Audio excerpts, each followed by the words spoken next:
Shabbat Shalom and welcome to Chayei Sarah. This is the fifth Torah portion of our second cycle of Color of the Week. And Chayei Sarah begins with the life of Sarah is the language, like the first word of the Torah portion. But then it entails the fact that she dies at 127 years old. And it describes the ways in which Abraham mourns. He recounts all of her values, and then he bewails, and then he goes and seeks a final resting place for her. And there's a whole dialogue around the ways in which first he is offered land, and then the person just decides to negotiate, and Abraham doesn't care. He just wants the right resting place, the right cave, which is in Hebron, actually, and it's a real place you can go to. And he pays an exorbitant amount, to be honest, like 1,000,000 shekels. But she's buried, and then Abraham decides that his son, Isaac, needs a wife. So he entrusts Eliezer, his faithful servant, to go and find in the land of his parents the proper wife. And Eliezer goes off and prays on his journey and asks for God to help him find the person who's right for Isaac.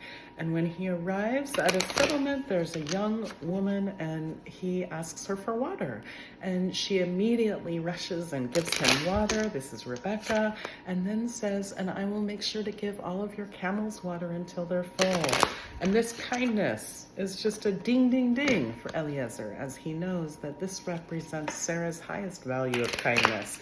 So he immediately goes to her family, tells them the background. She agrees to go with him. Isaac, who is meditating in the field, sees her. He falls in love with her. They get married. It's the first wedding in the Torah. I'm doing this way too many times. And he's consoled through Rebecca. And there's a lot of passing of the energies of Sarah to Rebecca through all of this righteous channeling of energy.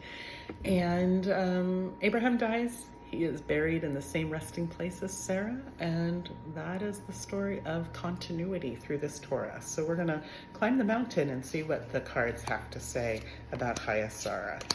So we begin with the energy that we start this week with, which is to listen.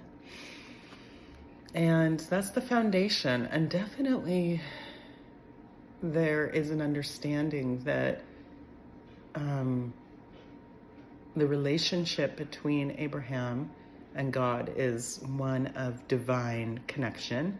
And so any decisions that are made upon the death of Sarah are really in part thanks to that capacity to listen to the inner voice and to be able to hear what God really has in store. The channel is open, and that's something to be really grateful for in this Torah. The energy that's needed in order to receive the wisdom of this week's Torah portion is humility, anava.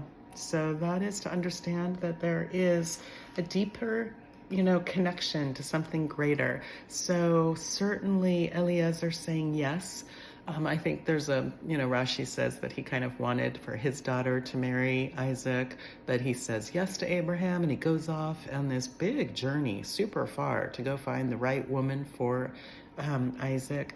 And that is a recognition that he is part of something greater. When his master speaks and tells him that this is the right thing, and then he prays to God, Abraham's God, it is a divine service of anava. So we need to be able to ask ourselves, how are we in service of the divine? How can we channel divine energy and be of service to something greater than ourselves? The lesson of this week's Torah is Hayut, which is so cool because Haya, right there, is the word life. Is the first word of this Torah portion. And to me, there's something really beautiful about saying that the deepest sense of aliveness is the capacity that we have to infuse our higher values, which is a higher value card, into the world. And so they take form with others. They pass from one person to the next when they are so vibrant and celebrated. So celebrate life and share that celebration. And that is the way in which we attain legacy, is by truly acknowledging the gift of each of us in this world and what we're able to bring in terms of a nourishing and valuable vitality to the world. Yeah, I'm talking too much. Lastly, the way in which to celebrate life is just one step at a time. Find your opportunity to really celebrate what is nourishing you and bringing you a sense of vitality every single day. Take one tiny step to celebrating the gift of life. And the outcome of this week's Torah is, what a nice outcome, bitachon. So you'll feel God's presence in your life when you really embrace the gift of life, the way in which you can celebrate it, and you'll have greater faith, which is something that we all need. Thank you. Shabbat Shalom.